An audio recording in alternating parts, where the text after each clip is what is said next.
To commemorate their gardening days, young Jeff gave his father a handmade card with a poem. There's a picture of me eating an ear of corn on the front, and Jeff says, "The squash and the pumpkins can never compare to the kind of dad who has curly hair." And it says, "This poem is from Jeff, and I love you to death." When Jeff was 10, his mother was hospitalized and treated for anxiety. From there, his parents' marriage began to fail. Jeff's fascination with nature and small animals continued into his teenage years when he became curious about what they looked like on the inside. For specimens, he collected roadkill. Riding around the country roads in Bath, carrying garbage bags, Jeff searched for carcasses. Jeff brought the roadkill he found into the backyard of the house, and there in the secrecy of the woods, he dissected the animals. I really have become convinced that that was sort of the starting point in this downward spiral of his. And it was associated with his puberty.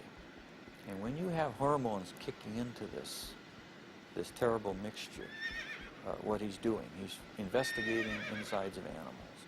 And his sexuality was developing at the same time. Teenage Jeff was discovering that he felt sexually attracted only to men. But the thoughts of sex with men became interlocked with fantasies of killing another man and dismemberment. The fantasies excited him, but they were unspeakable. I think it was around age 14 or 15. Started having obsessive thoughts of violence intermingled with sex. And it just got worse and worse. I didn't know how to tell anyone about it, so I didn't. Just kept it all inside. The fantasies included lying next to an unconscious man. For the first time, Jeff's fantasies crossed the line from his mind into action. He devised a plan. He would knock out a local jogger with a bat and lie next to him. On the day he opted to wait for his victim, the jogger didn't run by. He never attempted the clubbing a second time. As he entered high school, his sexual fantasies traumatized him. To escape, he began drinking. On the way to classes in the morning, he would fill up a cup with hard liquor at a friend's house. And I remember sitting next to him in a first period, I believe, history class, and he had a styrofoam cup of scotch, I believe it was scotch. I remember saying, "Jeff, what is this?" Through his "It's my medicine." But clearly he was getting drunk and he lost all. At home, Jeff was watching his parents' marriage dissolve. When their bickering escalated to open fighting, he retreated to the forested backyard, slapping tree trunks with sticks. I'd leave the house, go out in the woods and sulk, brooding, wondering why they had to have such a rough relationship. He remained aloof with few interests and no close friendships, but he still seemed to have a sense of humor. On the high school tennis team, Jeff spent most of his time goofing around rather than playing a serious game. But more often than not, the jokes were at Jeff's expense. He gained a reputation as the class clown. Acting out in a bizarre or unexpected manner became known at his school as, quote, Doom Dahmer. All of a sudden, as you walk down the hall, you hear someone yelling and hollering and running through the hallway, and it's Jeff Dahmer in the middle of the day, running, flapping his arms, yelling, hurricane drill, everybody hide. At one point, Jeff collected money from classmates in exchange for a shirt from all. And a woman is handing out samples of sunflower seeds, and Jeff is taking one, and then another, and then very quietly, and then just spits them out all over the place, and starts yelling at the top of his lungs, "I'm allergic, I'm allergic, I'm allergic," and runs away. During his junior year, Jeff went along on a school-sponsored trip to Washington, D.C. And Jeff said, "I have an idea, let's go see the vice president." And we sort of all laughed and said, "Yes, sure, the vice president." Jeff went to a payphone.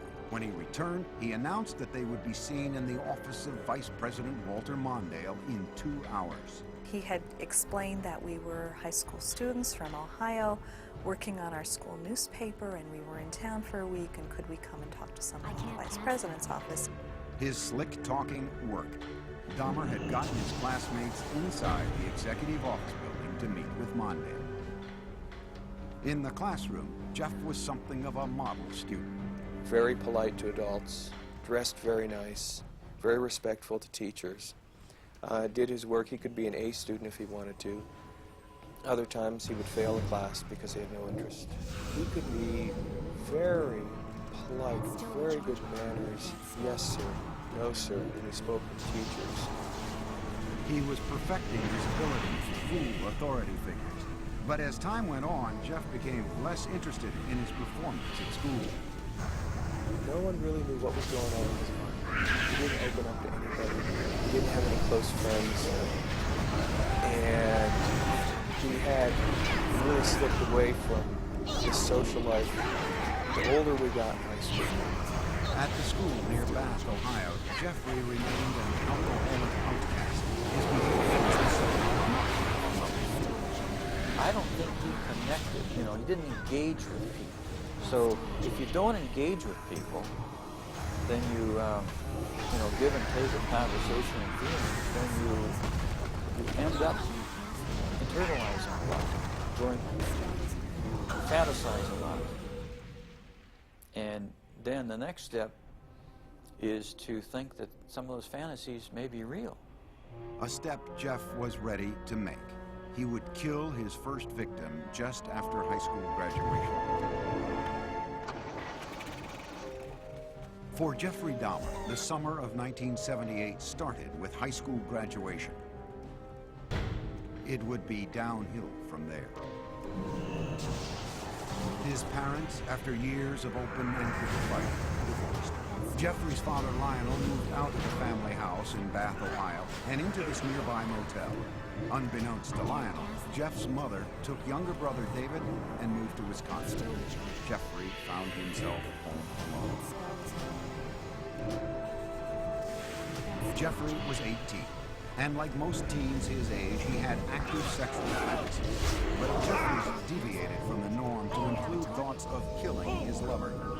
Now the isolation of the empty family home gave him the opportunity to act out those fantasies. Just weeks after graduation, Jeffrey picked up a hitchhiker along the road. It was 18-year-old Stephen Hicks. I wish I just kept on doing it, but I didn't. Turned around, picked him up,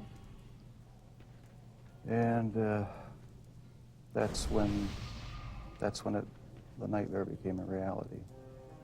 Jeffrey invited Hicks back to the house. They drank beers and spent a couple of hours just hanging out. Then Hicks said he had to go. But Jeffrey didn't want to be alone. He attacked Hicks, knocking him out with a barbell. And then he strangled him. Dahmer had fulfilled his fantasy, but he was lucid enough to know that he had committed a murder. He quickly began to hide the evidence. He dismembered Hicks' body with a knife, a skill he had practiced as a younger teen with roadkill. He put the pieces into trash bags and loaded them into his car in the middle of the night. He was heading for a dump site when he was pulled over by the police for drifting across the center line. The officers asked Jeff what was in the bags and why he was out so late. Jeff was trapped for the first time, but he was ready with a lie. He coolly told the cops he was troubled by his parents' divorce and couldn't sleep, so he thought a trip to the dump would take his mind off things. The police let him go with a ticket. Jeff returned home, racked with guilt over the murder. He stashed the bones of Stephen Hicks under the house for 2 weeks. Then he smashed them to bits with a sledgehammer. Behind the house, Jeff spun in a circle, tossing the fragments among the leaves and brush. In August, Jeffrey's father stopped by the house. I said, "Where is your mother? Where's Dave?" And he said, "They're gone." I said, "Well, what do you mean? They're gone, they've left." Jeff's father moved back into the house. He encouraged Jeff to find a job. But Jeff wasn't interested. He spent his days drinking, even getting himself arrested for public intoxication. Lionel took his son to Alcoholics Anonymous meetings and psychological counseling sessions. They had nothing could erase the violence and terror his first murder had created on his mind. Only the alcohol seemed to provide relief. By the end of the summer, Jeff was still jobless, so Lionel suggested an alternative: college. He enrolled Jeff at Ohio State. But Jeff spent the entire first quarter in a drunken stupor, selling his blood to plasma centers and spending the money on beer. Predictably, Dahmer flunked out and returned home. I said, Jeff, the doors are closing. I think perhaps that the armed services might be something that you need. Like all the other choices that had been made for him, Jeff passively went along with his enlistment. After his basic training was complete, he left for an army hospital in San Antonio, Texas, where he was given specialized instruction as a field medic. There, Dahmer learned more about human anatomy. For one of the first times in his life, he was excited about what he was doing, responding to instruction and discipline. After 6 months in the Army, his sluggish body had become lean and strong. Normally shy and reclusive, Jeff became outgoing, even smiling. But the mood swing was temporary. The Army sent him for a tour of duty in Germany, and there, once again, Jeff emptied bottle after bottle. His superiors noticed and gave Dahmer an early discharge. He went directly to Miami Beach without contacting his family. He worked in a sandwich shop and lived out of a motel. When his booze bills exceeded the room costs, Jeff took to sleeping on the beach. And he was terrified one night when a rat, a big, huge rat, came crawling over him, and he called us. He said, we need some money. I said, we won't send you money, but we'll send you a ticket. You come home. So I met him at the airport, Cleveland Hopkins Airport. That's still recharging. And, I can't cast that yet. He had a smile on That's his still face. recharging. I can't As I got cast that closer, yet. it wasn't That a spell isn't smile ready of yet. happiness. It was a smile of inebriation. Lionel tried for a year to help his alcoholic son, to no avail. Jeff was sent to stay with his father's mother near Milwaukee. There, he seemed to find some stability at last, making a concentrated effort to turn his life around. He stopped drinking, went to church with his grandmother, and he fought what he believed were immoral homosexual urges, which eventually led to his inescapable fantasies about murder. Dahmer even found jobs, first at a blood bank, and then working nights as a chocolate mixer in a candy factory. But the lifestyle of church-going and right living, as he called it, didn't last. After 3 quiet years in his grandmother's home, Jeff came face to face with his fears. At the library, a man handed him a note offering sexual favors. Dahmer declined, but he would later say the note was a turning point. It awakened sexual desires deep inside him. Specifically, he wanted the submissive company of another male. He wanted someone to fulfill his sexual needs, but he didn't want to be burdened by anyone else's needs. Jeffrey started with a perfectly submissive partner. He stole a store window mannequin. He kept the plastic man in his closet, bringing it out to masturbate onto until his grandmother found it and insisted he get rid of it. On his free nights, Jeffrey began exploring gay life in Milwaukee, browsing through porn shops and going to bathhouses. The bath clubs catered mostly to men seeking anonymous sex. To make his partners there submissive, Jeffrey gave them drinks laced with sleeping pills. When they fell unconscious, he would lie down next to them, listening to the sounds of their bodies, their heartbeats, their stomachs. But the drugging experiments ended when one man overdosed and spent a week in the hospital. Jeff was asked never to return to the club. But he then discovered the gay bars and discos of Milwaukee. These would become the killer's favorite hunting grounds.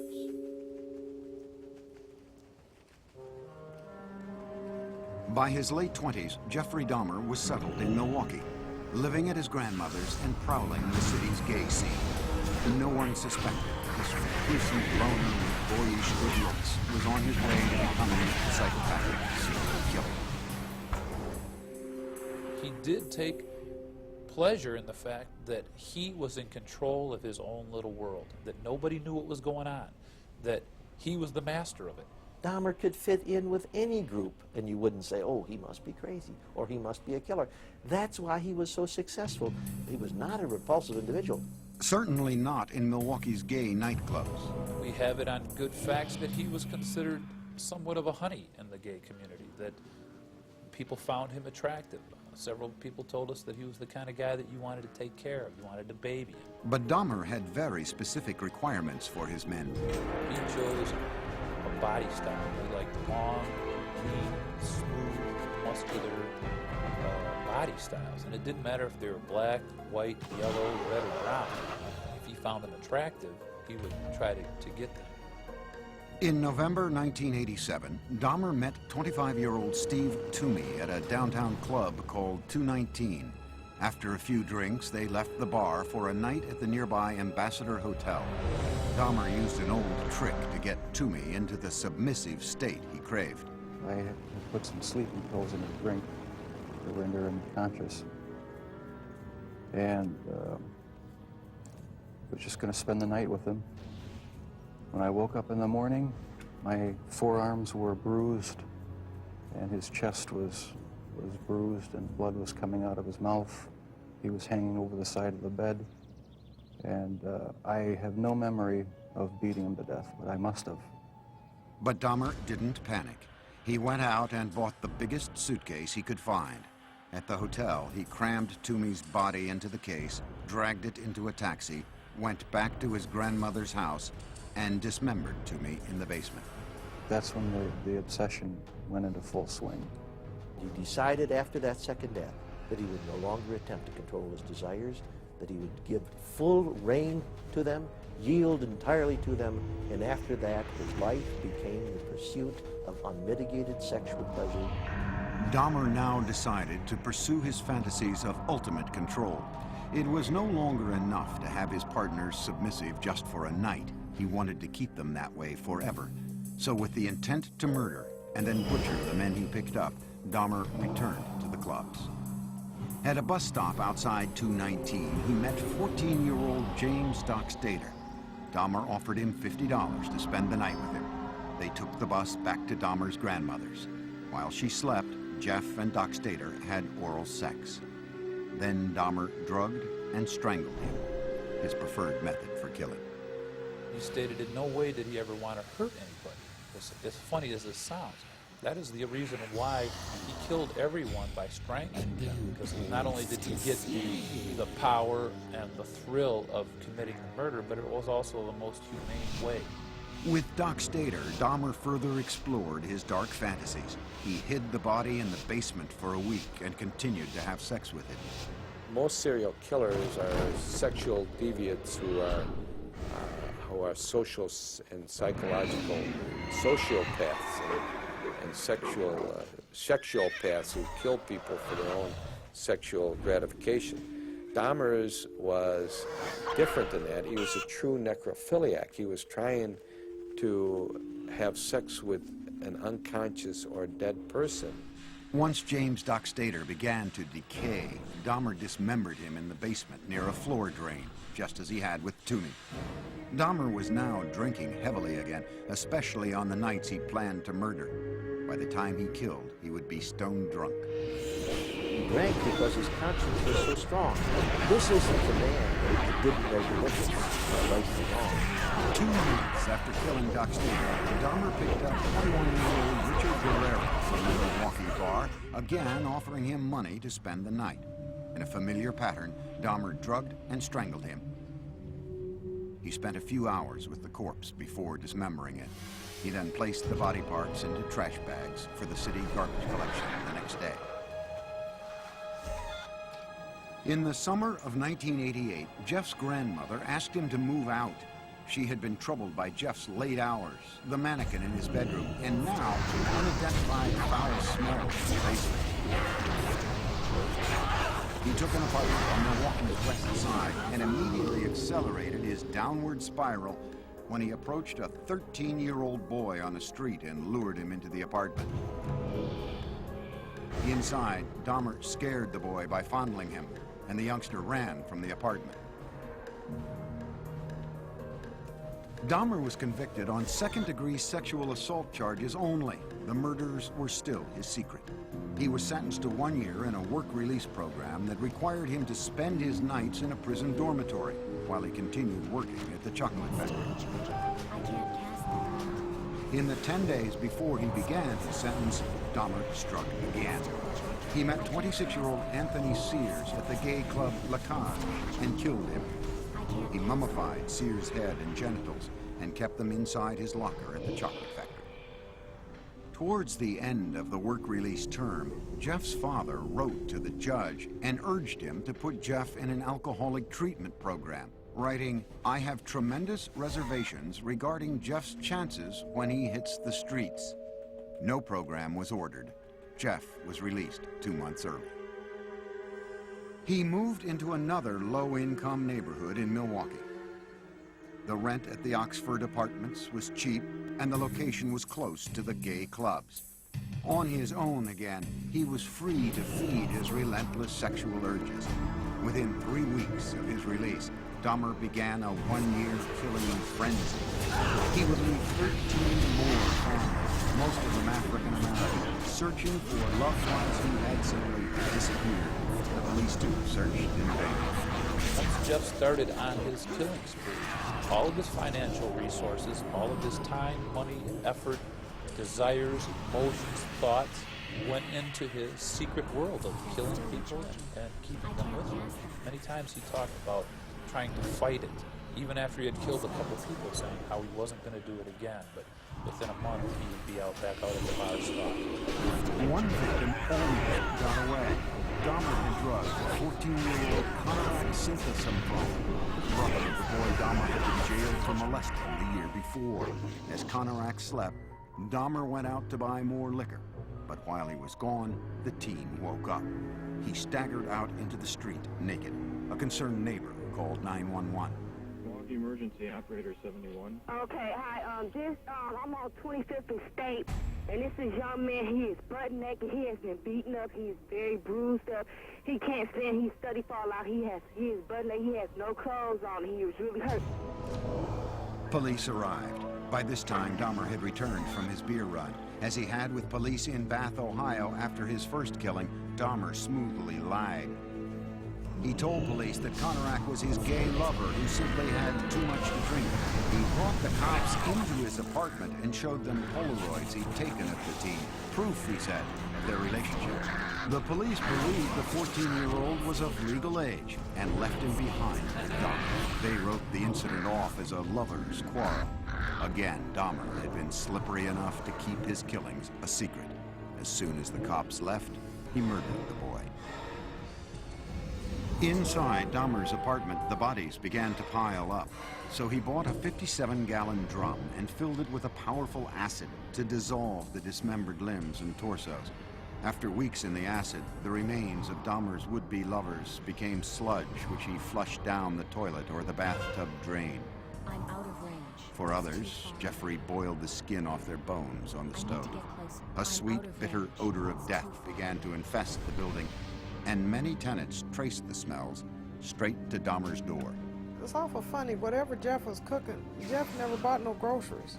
So what could he have been cooking that smelled like chitlins? Chitlins have a very peculiar, nasty odor to them, you know.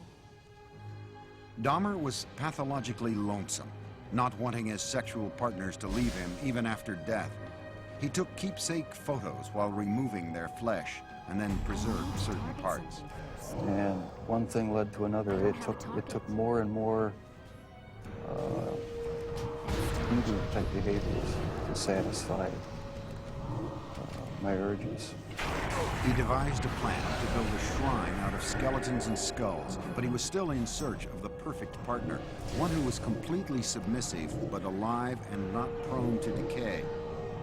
On a few still living victims, Dahmer used a power drill to open small holes in their skulls. Then he injected acid into their brains. According to Dahmer, none of his experimental zombies lived longer than a day. And in perhaps the ultimate effort to keep his victims with him, Dahmer began eating their flesh. It made me feel like they were a permanent part of me. Besides the just mere curiosity of what it would be like, it made me feel part of me, and it gave me a sexual satisfaction. Throughout this year of ruthless killing, Dahmer still appeared outwardly normal. In this video, taken at his grandmother's house on Thanksgiving, Dahmer talked confident with his father. Well, you're looking good. Grandma was saying that she thought that you got quite a bit thinner, but you look fit. I don't know. Well, I've been surviving mostly on McDonald's food. It's just so much easier just to pop into a restaurant. But yeah, like I've said before, it gets too expensive, and it does. I have to start eating at home more. It's amazing how he could sit there and appear like he's, you know, clean cut, nice jacket, talking very hopefully about his job, intelligent. It's amazing how much a human being can hide from another human. But careful as he was, Jeffrey Dahmer was about to run out of good lies.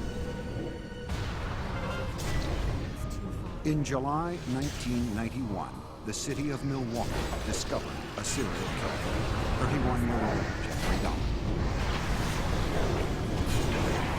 One man, Tracy Edwards, had managed to escape from the horrors of Dahmer's apartment and flagged down a passing patrol car. When the officers entered the apartment, they found 83 Polaroids of bodies in various stages of dismemberment. There were more shocking discoveries in the kitchen. There were 4 fully enfleshed skulls still there, sitting in a refrigerator. One of the officers said he opened the icebox. He heard a scream. It was only later that he realized it was himself screaming. TV news cameras rolled as what was left of the victims was carried out. The 57-gallon drum filled with the torsos of 3 men. A freezer with dismembered limbs and flesh. Metal cooking pots with mummified hands and genitals. This time, there was no lie Dahmer could tell the assailants. He was walking in a pretty defeated manner. His shoulders were hunched, his head was down, he was sweating profusely. I had a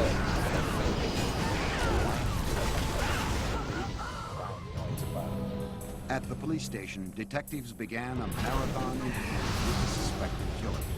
Dahmer at first blamed booze instead of himself, saying he wouldn't have been caught if he hadn't been so drunk. But Dahmer was now clearly scared. The look of terror and almost hysteria that he had on his face in the interrogation room that first night as he was coming down off the alcohol and finally realizing that the gig was up. He was caught. He did cry several times. Went into a rage, besides asking to kill himself, stood up and bounced around a couple times. Once Dahmer sobered up, no one could guess at the gruesome details to follow. He made this statement: when I tell you what I'm going to tell you, you're going to be famous. And I tried to say, look, Jeff, there's nothing that you can tell me that is going to freak me out. And he laughed at that. He said, you don't know what I've done. Dahmer spent the next 6 weeks with the detectives, recounting the murders of 17 men, a 159-page confession. It seemed cathartic to Dahmer to finally get the deeds of the last 13 years off his chest. With the information from his confession, investigators went back to Dahmer's childhood home in Bath, Ohio. They raked up the shattered bones of Stephen Hicks, Dahmer's first victim. The Milwaukee County coroner started to mention stories, and the police began the sad task of notifying families. Dahmer pleaded guilty but insane. The issue of his sanity would be the sole question before the jury. You know immediately that it's going to be probably an insanity defense. What can you argue? You can't claim self-defense. You can't say you don't know how those bodies got there. Wisconsin had no death penalty, so if the jury found him sane, he would spend the rest of his life in prison. If they found him insane, he would be imprisoned in a mental facility. Dahmer himself couldn't understand why he enjoyed fantasizing about murder. Jeffrey thought he was the devil. Jeffrey thought he was so evil that he was equal to the devil. And he knew there was something wrong with him, but he didn't know what it was, but he never categorized himself as being insane. The man who entered the Milwaukee County courtroom in January 1992 appeared completely normal until the words of his confession were read in court by Lieutenant Dennis Murphy. He related this was a person he really liked. He indicated that he had filleted his heart and kept it in the freezer, and he also kept his bicep. He indicated that he had eaten the thigh muscle of this subject, but it was so tough he could hardly chew it. He then purchased a meat tenderizer and used it on the bicep. Dahmer's father, Lionel, sat in the courtroom beside his second wife, Sherry, stunned by what he heard. No one softened the blow for us. No one told us. No one prepared us. How could I have not known about it? Dahmer's crimes seemed to be devastating proof of insanity. What else could explain the actions of a man who had sex with the dead, dismembered their bodies, preserved their skulls, and ate their flesh, all for sexual gratification? But the law has a very strict interpretation of insanity. Dahmer's defense team had to prove two things. One, that he indeed suffered from a mental disease, and that it kept him from knowing right from wrong. Necrophilia, a compulsion to have sex with the dead, is recognized as a sexual disorder, but it does not make one legally insane. He argued that the necrophilic drive was such that he could not control it. But we don't accept that in the United States as a defense, no more than we accept a pedophilic drive of the man who wants to have sex with children. Ladies and gentlemen of the jury, I understand you have arrived at verdicts. In a 10-2 decision, the jury found Jeffrey Dahmer legally sane. Some relatives of Dahmer's victims sat quietly in court, others cried.